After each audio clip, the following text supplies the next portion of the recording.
All right, we have a real superstar here now today.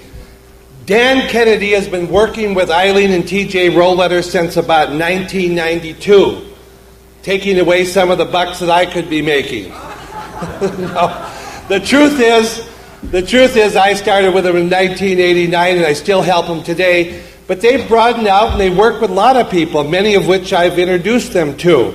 And they've worked with Mark Nolan and they've worked with Al, and many of the people here they have a good relationship with. But they've learned so much from Dan Kennedy, one of the great marketers of our time, and they've made millions thanks to Dan's help.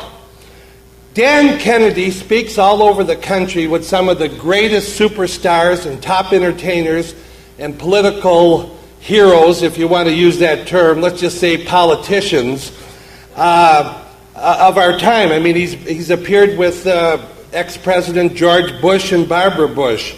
We know he does these great seminars with Peter Lowe and Zig Ziglar, Paul Harvey, Larry King, Joe Montana, Christopher Reeves, George Foreman, the former heavyweight champion. The list just goes on and on.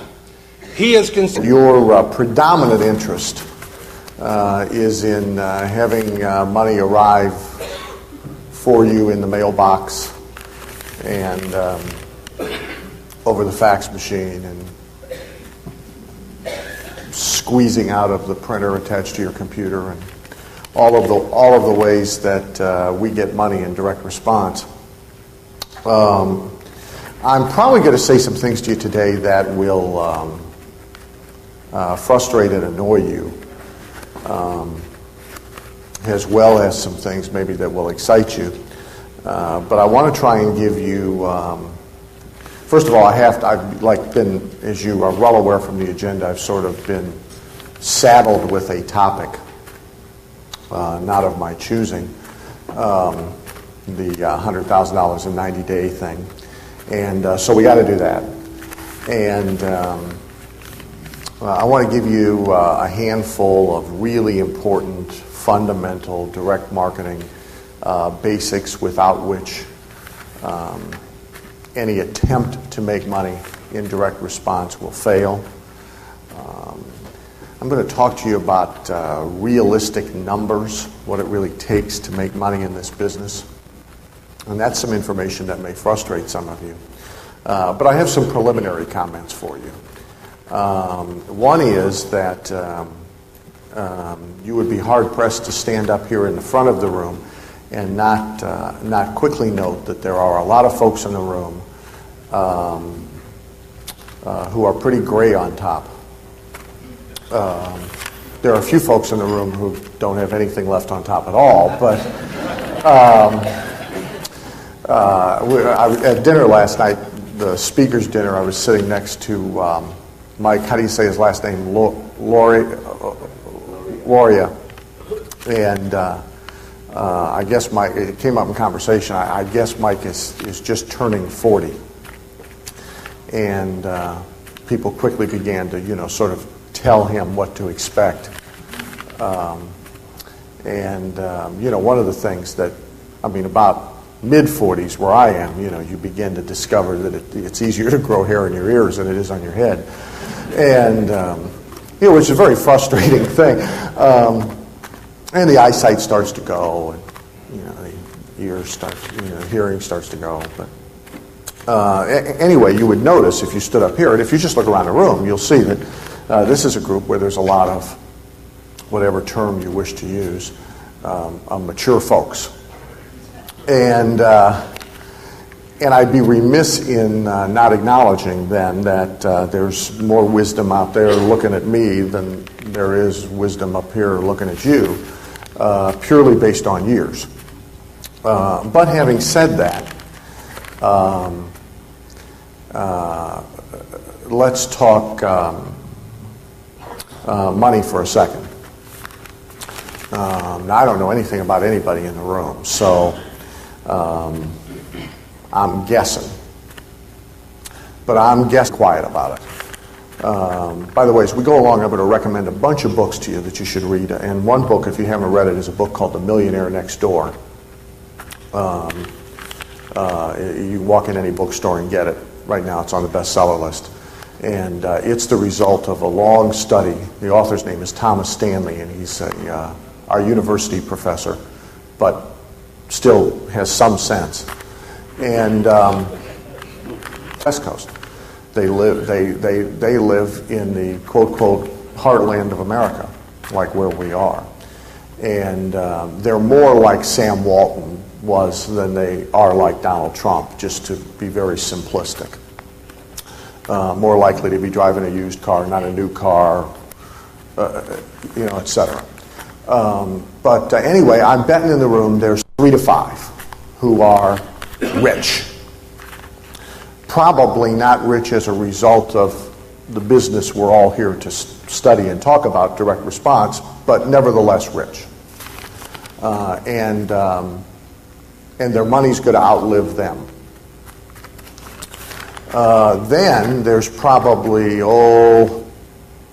30 or 40 who are doing okay, have done okay.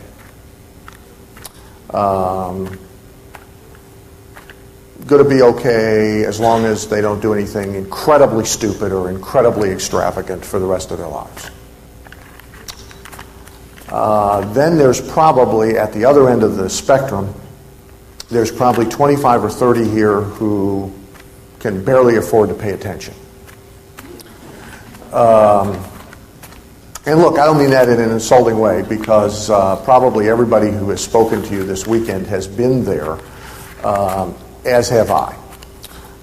Some years ago at one of my seminars, we had a young guy and his wife there, and it wasn't quite as expensive as this program, I don't think. I think it was $3,400 and some odd dollars to attend this program.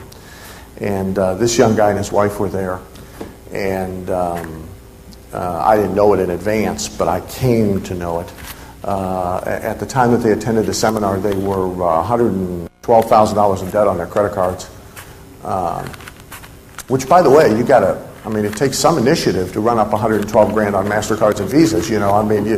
I told them you could write a book about how to get into $100,000 worth of debt on MasterCard and Visa, and you could probably sell the book. They were $112,000 in debt on their credit cards, and they were he and his wife and their 3 kids were living in his sister-in-law's basement, which, as you can imagine, not good. Probably none of us would want to live in our sister-in-law's anything, let alone basement. And he was struggling to make a mail order business work and failing miserably. And on the meal breaks, they would disappear. And the reason they disappeared is because they couldn't go into the coffee shop or anything with anybody for fear of having to pick up a tab. And they had brought peanut butter, staying that way, being chronically broke, but no harm or shame in being temporarily broke. And so there's probably 30 or 40 in the room who are somewhere close to those kind of circumstances. And here's why I guess those numbers. Because those numbers parallel American society. And so those numbers are always a pretty good guess, regardless of what room you're in, with what kind of a crowd of people, because they parallel what's going on out there.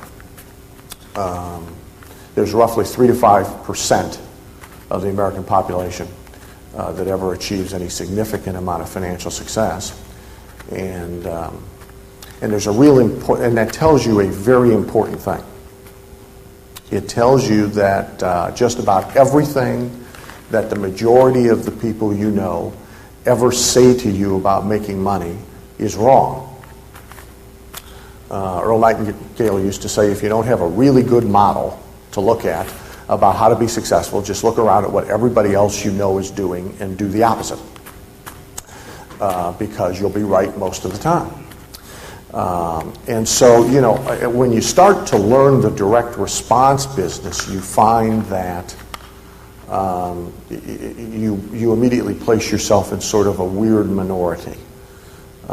Probably you have friends and neighbors who, if they know about you and what you do, if they know where you are this weekend, they think you're weird. Maybe you have a relative or a friend who's tried to save you and get you out of this, and check their bank balance.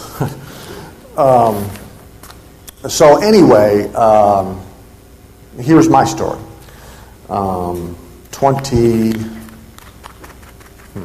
27 or 28 years ago now, and Richfield and Bath are two communities next door to each other. Bath is most famous for having been the home of Jeffrey Dahmer, the cannibal guy that ate people. He was 3 years ahead of me in high school. Never invited me over for dinner. Yeah, I know, but... And in Richfield and Bath, there was another famous guy. There was a famous guy in Bath, and he was famous mostly at the time because virtually everybody I went to school with had an after-school job working for him. And his company had space above, they had a floor above the little bank in downtown Bath, which downtown Bath is like where TJ and Eileen are from. It's like downtown Gossel. Like downtown is like the whole town. I mean, there's one traffic light, and they only turn it on weekdays. So he had the whole floor above the bank, and then he had offices in 3 or 4 houses, that had been turned into business space, all kind of clustered together in a little compound. And then he had turned a big barn into office space. And everybody, just about, that I went to school with, after school and on weekends, they worked for this guy. And they had 2 basic jobs. One job was, of course, today, 27 years later, all of this would be done differently thanks to technology and automation and all of that. But the first job, which about half of the kids had, was they sat in a big room like this, at long tables all put together, like these tables, and they opened envelopes and took out the money and stacked up the money to make the bank deposits and put the orders in bins. That was their job. And the other half stuffed envelopes that went out to get the money.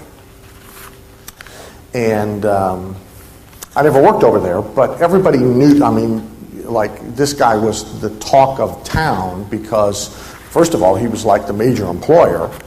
And, it was a weird business, if you will, so he was the topic of conversation.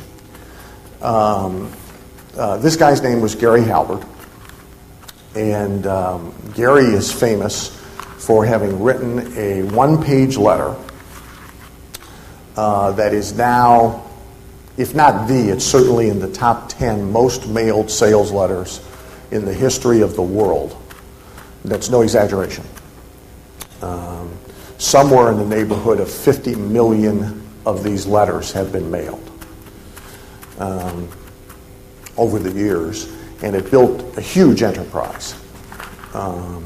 This letter, you've probably 70% of the people in this room have received it more than once. This 1-page letter was signed by Nancy L. Halbert, and essentially it says, eyes are so bad I can't see a last name. How do you say that? Hoeksema? Hoeksema. The letter says, Dear Mr. and Mrs. Hoeksema, we've researched your family history all the way back to, what nationality is Hoeksema? Dutch. Fine. All the way back to the beginning of recorded history in Holland. And we've found your original family crest. And you can get a copy of this family crest drawn by an artist on a piece of parchment paper, along with some information about the history of the Hoeksema family, and Prince Hoeksema, and King Hoeksema, and Queen Hoeksema, and Pirate Hoeksema, and whoever. All for just insert the price. The price has changed over the years. And that letter built a monstrous company. Monstrous company. What it demonstrated is that one decent idea, doesn't even have to be a great idea, one decent idea and one good letter actually can make you a fortune. That company has been as much as a $20 or $30 million a year business, I think, for a number of years. Later, by coincidence, then you get a chance to buy anything known to man with your family crest on it. And so this was a letter to sell the Hoeksemas a set of 4 beautiful crystal, imitation crystal beer mugs with their family crest on it. And I got paid $500 for writing that letter. And I said to myself, this is the best way to make money in the world without a gun. And, depending on how you want to look at it, it corrupted me forevermore. And so one of the things that this kind of thing will do for you is corrupt you forevermore. If you haven't had a hit yet, when you have a hit, when you have a winner, you will be addicted forever. Today, in our business, roughly, which will not necessarily be true in yours, but roughly 1/3 of all the revenue comes in over the fax machine. And I love that. Fax machine's my favorite invention. I'm not a tech guy, so there's a lot of stuff I don't like and I don't understand, and I use my computer as a paperweight, but God, I love the fax machine. First of all, it doesn't have very many moving parts. The thing either works or it don't work. But I have no idea how it works. I mean, you put a piece of paper in here in Wichita, and the thing appears in Phoenix. Got me, nor do I care. But I do understand. It's nice to walk into the office, which I don't do very often because I don't go to my office. I find it disturbs the staff. But sometimes I go in, like early in the morning, before the inmates get there. And it's nice to walk in and see this big stack of paper in the fax machine tray that has arrived during the night while I've been sleeping. And every one of those pieces of paper is an order, which translates into money. And nobody had to answer the phone, and nobody had to talk to anybody. Nobody had to see a customer face to face. We have just shy of 30,000 customers, et cetera, to have people directly turn over money for various goods and services. And most of what I have done is in the information products business, the process of creating and packaging and reselling information. I am 44 years old, and although I travel a lot, so it's kind of like but everybody's got to have a vice, right? I mean, everybody has to have a vice, and at least mine's never going to cause me the kind of problems that the president's vice is causing him. So, see, he thought that was free.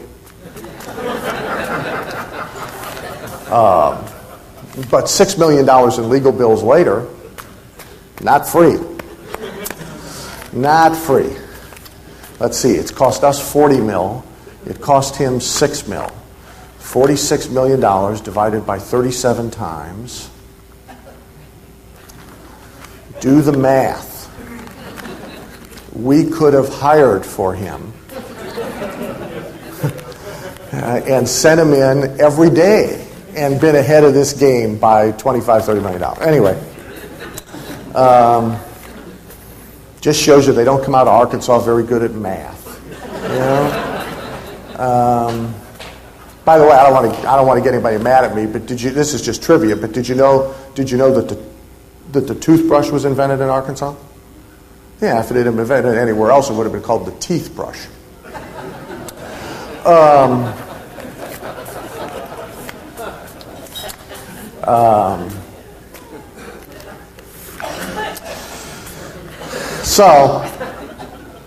As that baseball player once said, this business been very, very good to me. And hopefully I'll have some ideas for you today that will make it very, very good for you. With regard to those ideas, one of the things that I have noticed, just kind of peeking in the room yesterday a few times, is that less than half of the people have been taking notes.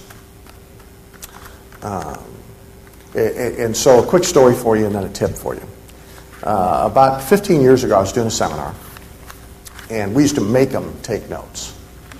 I mean, you got thrown out if you didn't. In fact, we gave everybody carbon paper, and she's taking notes, and he's sitting there, like this. And I watched it for a little while, and then finally I decided to get on him, and I stopped what I was doing and went over and looked at his name badge and whatever his name was. I don't remember now, but I said, I notice you're not taking notes. Pretty sure.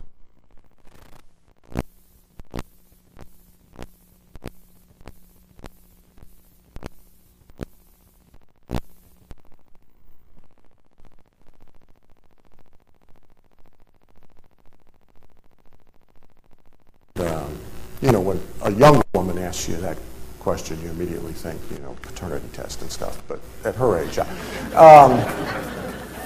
I said, no. I said, I don't remember you. She said, a couple of years ago, she said, I was in a seminar of yours a 3-day seminar of yours with my husband. And I'm that woman who was taken as we get to work this morning. And here's how I'd suggest you take notes. I mean, don't sit there and try and write down everything, or when I put a slide up with 18 points on it, don't try and get all the 18 points, because as I understand it, you guys are getting all this on tape, so it's not like you need a transcript. What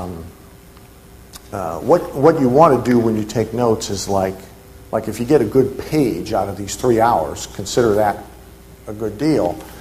And on that page, like key words, key phrases, key things that are either good enough to do something with when you get out of here and not just good enough to write down at the moment, or that are like what I call triggers, that are going to remind you of really big issues, big ideas, big things.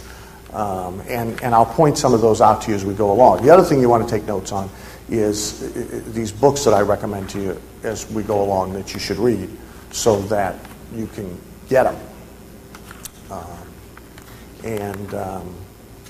By the way, 80%, 90% of all the books I recommend to you can be found in a place called the public library. And the public library is an amazing revelation to the majority of the population. Maybe you know about this thing, but most people are shocked about this. What percentage of the adult American population do you think has a library card? Guess. 10, 2, 3. It's 3%. 3% of the adult. Now, you made days. It was the government didn't have a law against getting rich, and so he did. And then he spent the last third of his life giving money away. And one of the things he did is created the public library system, and gave untold millions of dollars, which today would be billions, to the library system. And so today, in your city probably, and if not in your town, maybe they got a dinky one if you're in a dinky town, but wherever your nearest big city is, they got a big one. Where I live in Phoenix, we got a big one, but if I want to spend it, doesn't exactly usually uplift them very much because they don't value it much. But you can go there and find out just about anything you want to find out. And get this, in the library, there are people called librarians. And these librarians are mostly standing around waiting to be asked to go find something. That's it. They've already read all the magazines. All the magazines come the first day of the month. By the third day of the month, they've read them all. They used it once, and that's it. They don't go. So the other good thing about these places is they're like empty. There's a few homeless people in them. I'm serious. You'll see them at the tables, and the way you can tell that because they're sleeping. And so there's a few homeless people you got to step over and stuff. But other than that, there's like hardly anybody there. It's like all yours. It's like Jim's library. That's it. And this whole staff standing there. I doubt I don't think there's a, www.amish.com. Maybe there is, but I don't think so. So this Amish family went into town to the shopping mall for the first time in their lives. Now, we all take shopping malls for granted. We know what they are, but this is the first time they'd ever seen a shopping mall. And so they're in the mall, and Mama's going to buy a pair of shoes. So she's gone to the shoe store. And Dad and the boy are just hanging around in the middle of the mall waiting for her, and they notice the elevator. Now, keep in mind, they've never seen an elevator, ever. And so they're standing there puzzling over this, trying to figure this thing out. And the first person that comes up to use the elevator is a really, really, really, really old lady. Walker. Bent over, pushes the button, doors open, she goes in, doors close. Amish guy and his kid are watching this. What is this? The dial up above the door now goes from 1 to 2. Right? A few minutes later, it goes from 2 to 1. Doors open. Out comes a really, really, really young, beautiful blonde. Amish guy leans over to his son and says, "Run and get your mother."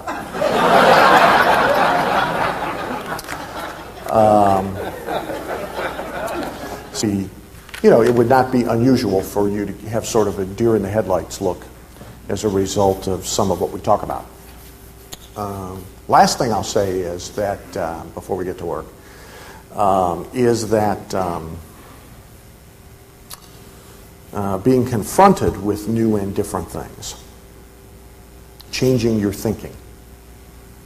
And we're going to stay on that for a little bit this morning before we get into technical 1, 2, 3, how to do stuff. It is good to keep doing, no matter how mature you get. Zig has a phrase he uses called hardening of the attitudes, and it's more deadly than hardening of the arteries. And a lot of people just stop learning at some point. That's it. They already know all they want to know and don't want to know anymore. But people who have long, healthy lives are always involved in the learning process. Do you all know the four levels of learning, the Maslow thing? Everybody know this? Every time we learn something new, we go through 4 stages. There's at the bottom, there's unconscious incompetence, and that's like ignorant. That's when you don't know and you're so dumb you don't even know you don't know. That's like think about it when you first learn to tie your shoes as a kid. The kid starts out just running around with the shoes untied, right? He don't even know they're supposed to be tied, let alone how to tie them, much less care. It just, so that's unconscious incompetence. We don't know, and you're past that because this business exists, this opportunity is around, what direct response is. See, a lot of people don't even know. Now they see it every day, but they just, how people go, they just don't know paying attention to it. Then there's conscious incompetence. That's when you still can't do anything right, but now you're screwed up. And so what an ad's supposed to look like, but you can't make one. That's conscious incompetence. And then there's conscious competence. That's when you get to the point you can do something, but you've got to agonize. You got to think through every little step of the process. Okay, I get in the car. The first thing I do is I turn on the ignition. Then I got to release the parking brake. Then so you got to think through every step of the process. And consequently, it takes a long time to do anything. I have a client. The other day he sent me, I get a lot of stuff sent to me to critique for clients. He sent me his sales letter for his new product, 16-page sales letter. And it's pretty good. And when we talked on the phone, I said, how long did it take you to write it? He said, 2 months. Well, sometimes it takes me 2 months too, because 10 minutes here, 10 minutes there, an hour there. I said, well, like how many hours in 2 months? He said, no, 2 months. He said, like they got 1 year of experience and they repeated it 45 times. So in 6 months, you know more than they do if you really apply yourself, because they'd stop doing this. The other thing you ought to know about this cycle is it continually put yourself through this cycle is what actually makes life interesting and exciting and worthwhile, and it's also the only way you can ever find a way to amass any real wealth. And it gets less painful each time you do it. So maybe you're being exposed to new stuff, and maybe it's going to be a little uncomfortable and a little difficult, but that's okay. It's supposed to be. One little piece of trivia some people like to know about me is that amongst the direct response stuff I do a lot of work with TV infomercials. Those like the dial. At any one given time, late at night, roughly right now, 1/3 of the top 20 infomercials you see most often, I have something to do with. So if they keep you awake at night, you have me to blame. And if you've bought anything from them, thank you very much. But more importantly, how many of you, well, first of all, how many of you bought something from an infomercial in the last 6 months? Raise your hands nice and proud. It's a sign of high IQ. Wonderful, wonderful, wonderful. What did you buy? A health rider. Okay. Pardon? A health product. Okay. Who else over here? What'd you buy? A mop. The magic mop. Yeah, great. Okay. Well, Soak up water fast and make the floor dry. you betcha. You betcha. That thing just sucks that water, doesn't it? You don't even have to push it. Yep. Who else bought something? Paint stick. A what? Paint stick. A paint stick. Okay. I was praying to God you weren't going to say ab roller. You buy a fishing lure? Any fishermen? Yeah, you bought a fishing lure. Yeah. The way I like to fish, by the way, is barrel with no water, big fish, target on the fish, and a gun. That's my idea of fishing. How many of you watch infomercials? Last week have watched some infomercials? Good. Here's why you should. If you want to make money in direct response, when I first got interested in direct response, when I discovered you could send out a piece of paper and somebody would send you money,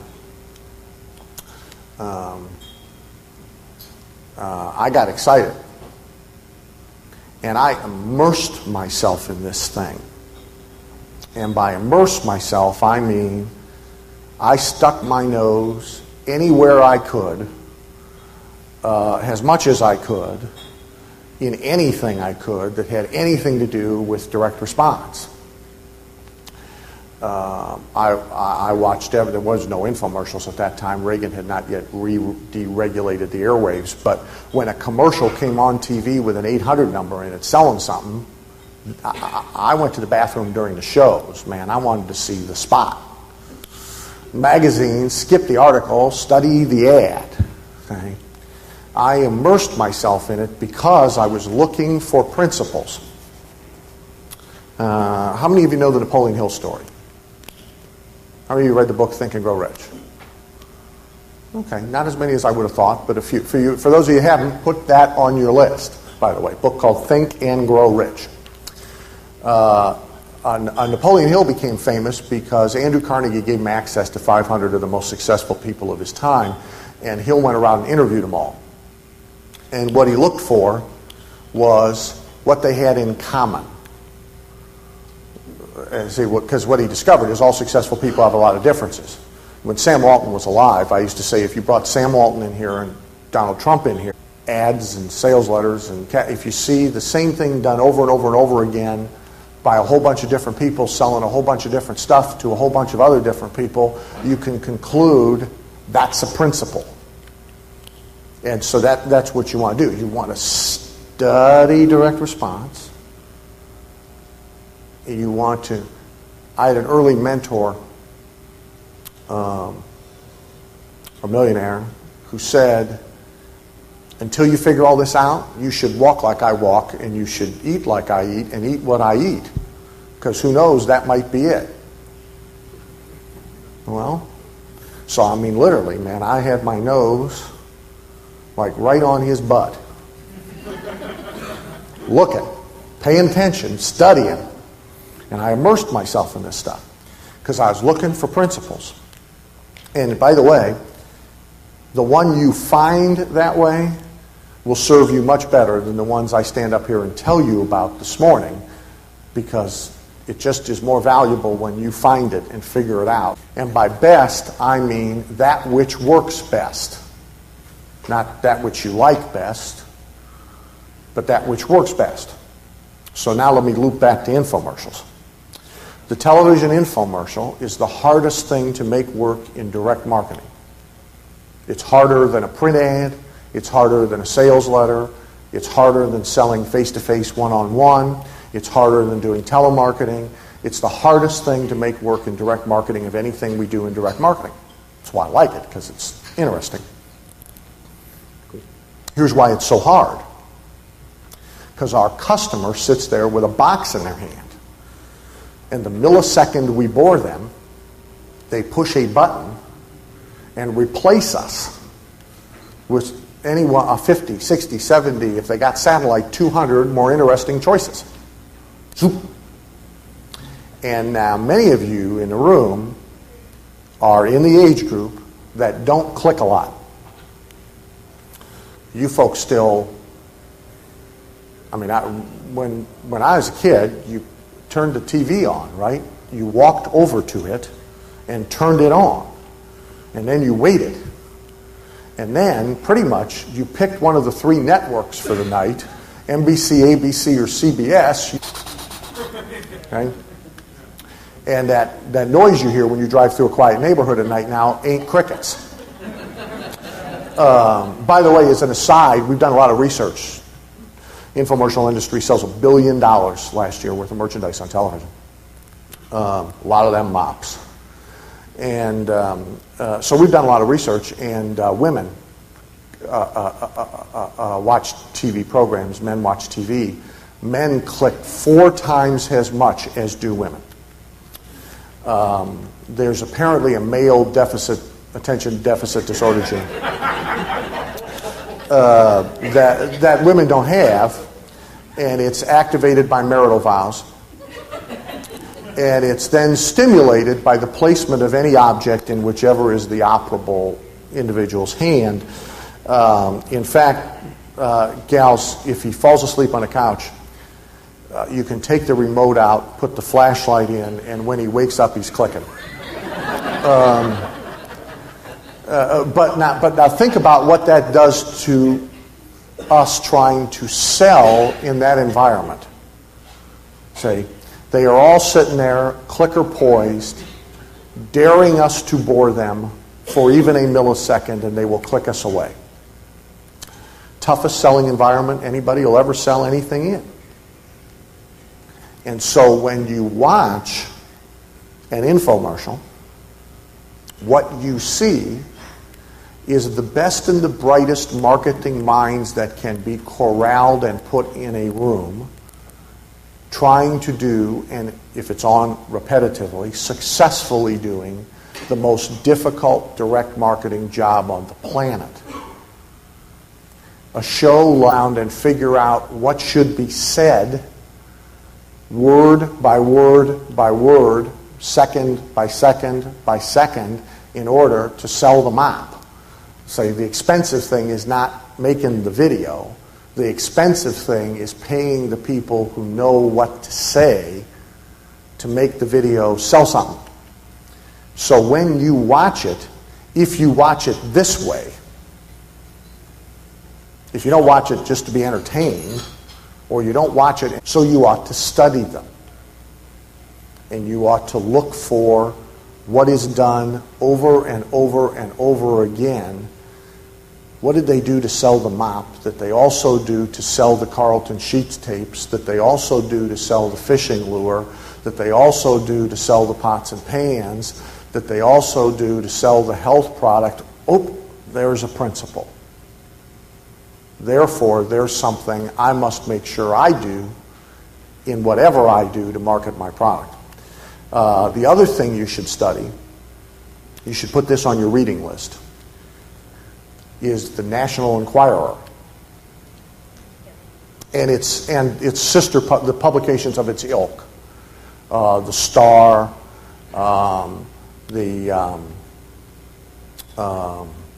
what's the really, really dumb one? The Globe. Yeah, thanks.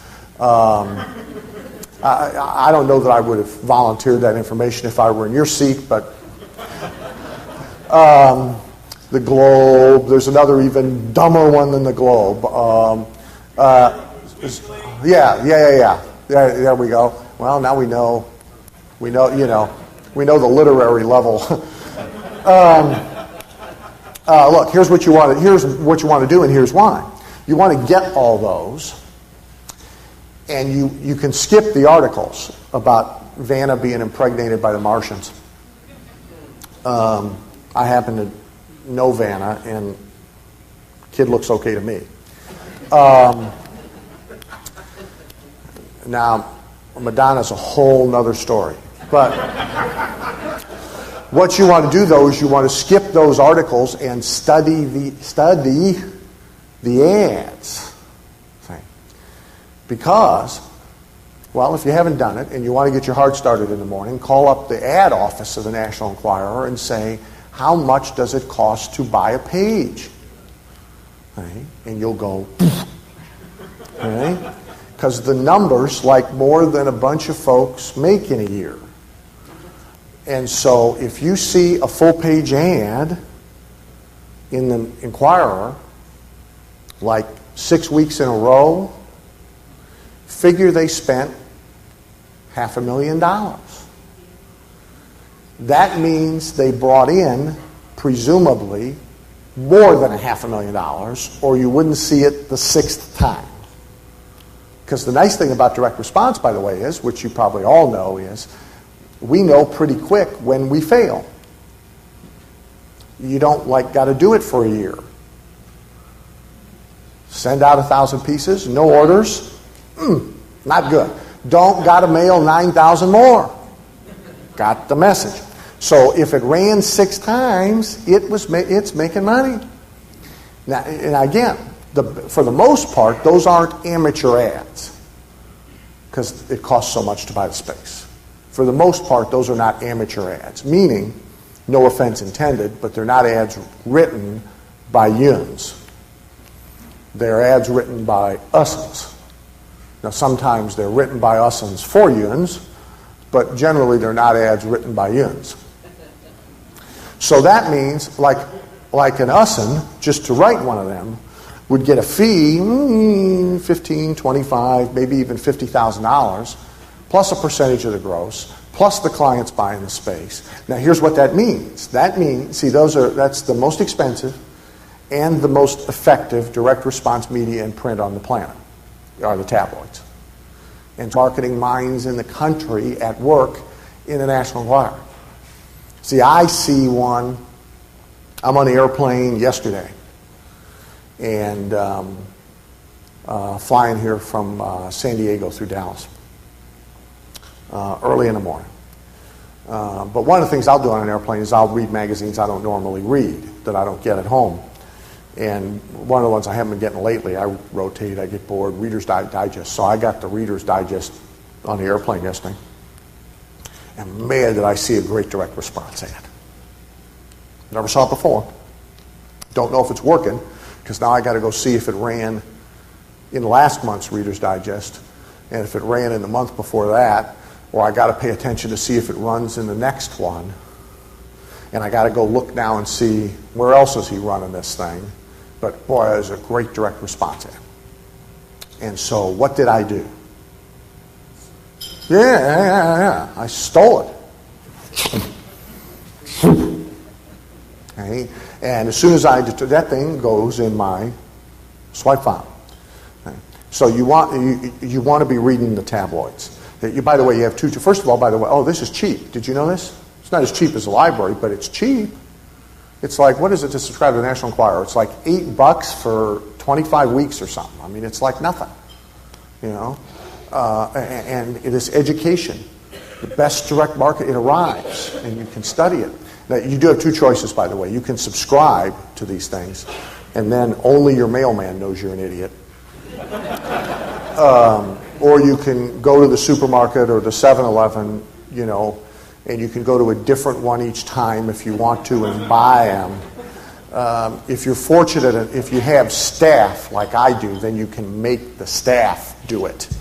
And then nobody but your staff knows you're an idiot, see, because they don't get what I'm telling you.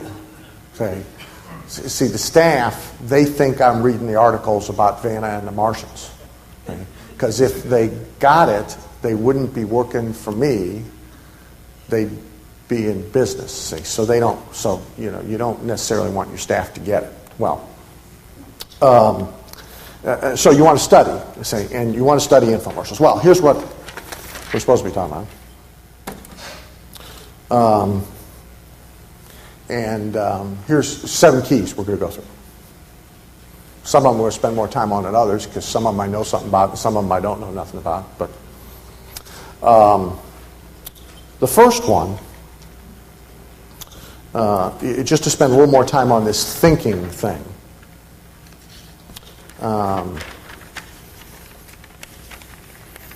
Early on when I started to learn how to make money, how many of you here are college grads? Did you? I didn't go. Are they here to think and then do? Turns out they're not there to think and do nothing. They're just there to think and then think some more.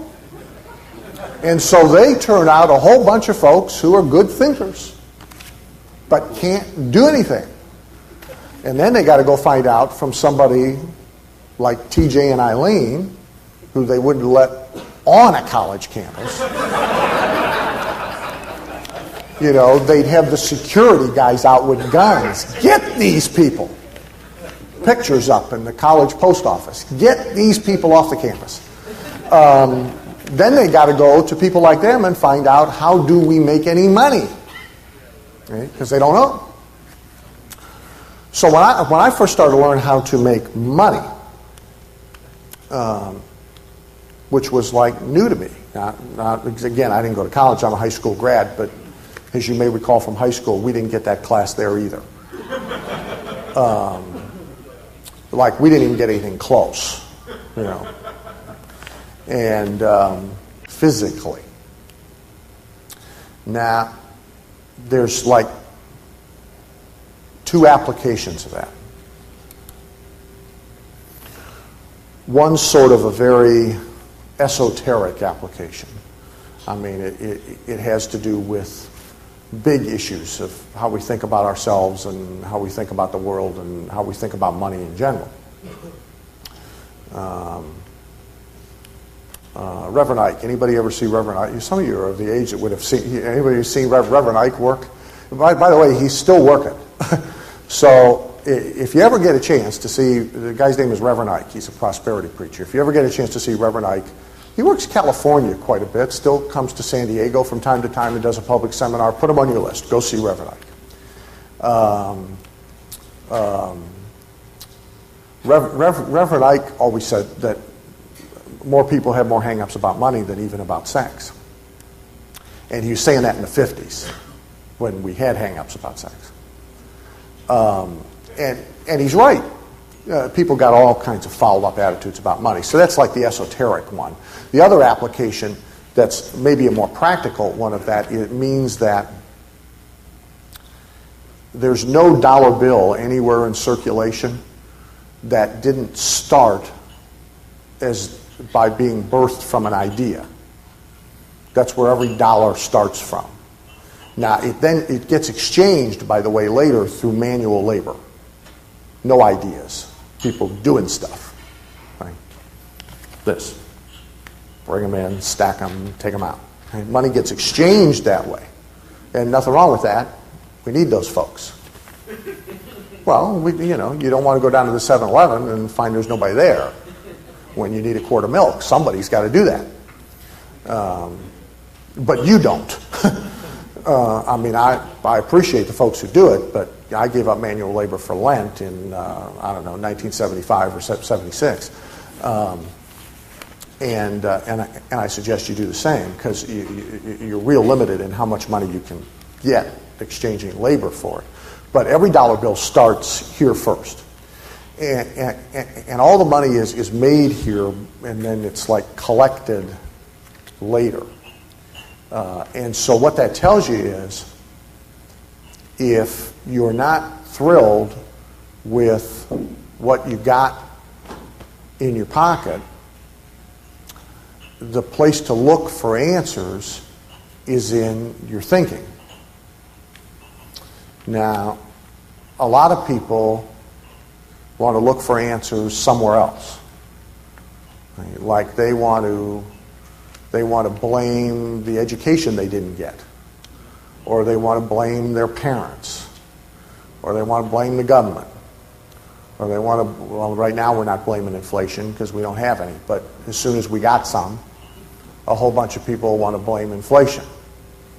Or a lot of people want to blame whoever's sitting in the White House at the moment. A lot of people, they want to blame but themselves. But I never made $100,000. See, here's a lot of people. Here's their immediate reaction. What a ridiculous thing! I've never made $100,000 in a year. Right? Well, that's because most people make the mistake. What's this thing? Huh. Most people make the mistake of equating money with time. That's how we're conditioned. And if you're working people, if you work for a living or you worked for a living, you were conditioned that way. Right? You're either paid by the hour, or paid by the week, or paid by the month. How are we taxed? We're taxed by the money we make in a year. Right? We tend to compare how much money people make by the year. We all equate money to time. Wage earner type people pretty much always talk by the hour. How much do you make? I make $8 an hour. How much do you make? I make $12 an hour. White collar people will tend to talk by the month or the year. Right? I make $5,000 a month. I make $60,000 a year. But it's always in the kind, say, I'm a brain surgeon. They got laws about that. You might be able to do it, but they got laws about that. So excluding things like that, there's no way you can do what we're talking about in the so you need a new paradigm. And the paradigm is forget time and think in terms of ideas, value, and markets. Work backwards with you. A market is an identified group of people who want something badly enough to give somebody else money for it. That's markets.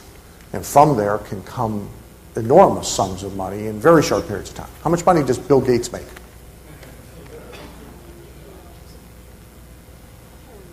Last I saw was like $1 million a minute. We're talking about $100,000 in 100 days. He pees that away in 100 days. I mean, see, so what he does has no time is not part of the equation. Okay, the equation to what he does is to be found here. How much money? Let's take it.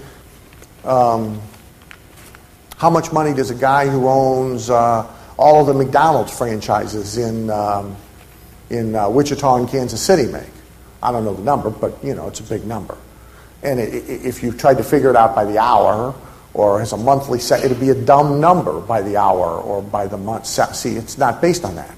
It's based on how many hungry people there are within X square miles of each thing with a golden arch above it, and how many hamburgers they'll buy, and how many times a week they can be gotten to come in there, and can they get them to come back for lunch even though they came for breakfast, and can they get the kids to drag them in on the weekend. And so the equation is to be found here. And see, to stick with that example for a second, it's not just, see, it's not burgers. McDonald's, that's not it.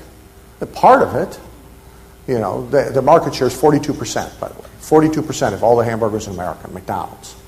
Think about that. 42%. Wouldn't you like, in anything, haircuts, anything, earrings, give me 42%. Give me 42% of all the water that's bought. Just 40 for like a month. I'm a happy camper. 42% market share. But see, they're in the idea baby. But see, they're in the, we threw them out. They're in the idea business, right? See, they're in the market business.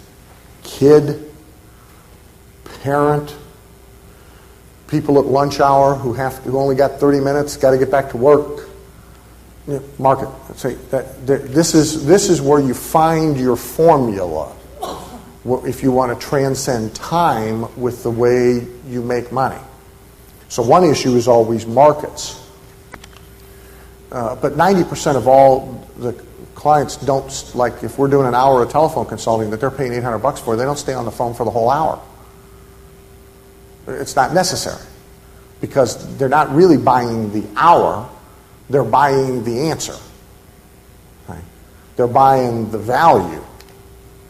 So if you can write the answer on a 3x5 card, can you sell the 3x5 card for more than you can sell a book? Yeah, so the issue here, you got to start thinking value. You don't want to think time. You don't want to think things. It cost $1? Yeah, a few. Books cost a couple bucks? Yeah. See, they're selling things. And that's okay. There's a place for that. But that's a business you don't want to be in. Because you don't want to go come up with millions of dollars of capital and open 5,000 stores and hire a bunch of high school kids and have inventory, and you don't want to do any of that. So you got to get out of things. So you got to think about the value of information. I had a client for a number of years, sold one cassette tape. Wish I had one up here to hold up. Well, I did, but they took my box. One cassette tape, $500. One tape. You know what it costs to make one tape? 70 cents in the quantity that we were doing. All right? 70 cents, $500. That's stinking criminal? Well, that's what people on the wrong side of the cash register would think. So that's what your brother-in-law doesn't have any money. That's what he would think. That's outrageous. Charge $500 for something that costs 70 cents. Guy should be in jail. Think of all people can't afford $500. Right? That's what you think. Right? But the people who bought it would have paid $5,000. See, because it's not that it's a cassette tape, it's what was on the cassette tape. Right? It is the value. So part of the formula is always value. And then part of the formula is the who is looking for that value. I don't play golf. They got my picture posted. My swing, if any of you play, my swing, the best thing I can do is face backwards. Hit that thing in the opposite direction and let it loop all the way around. As long as there's no trees, it'll get there. So I don't play golf. Therefore, stuff about golf has very little value to me. But somebody that plays golf all the time, they'll pay $80 for one videotape if it'll take a slice off their game. Right?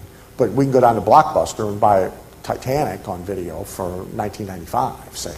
It's not the thing, it's the value for the market. That's where the formula is. And so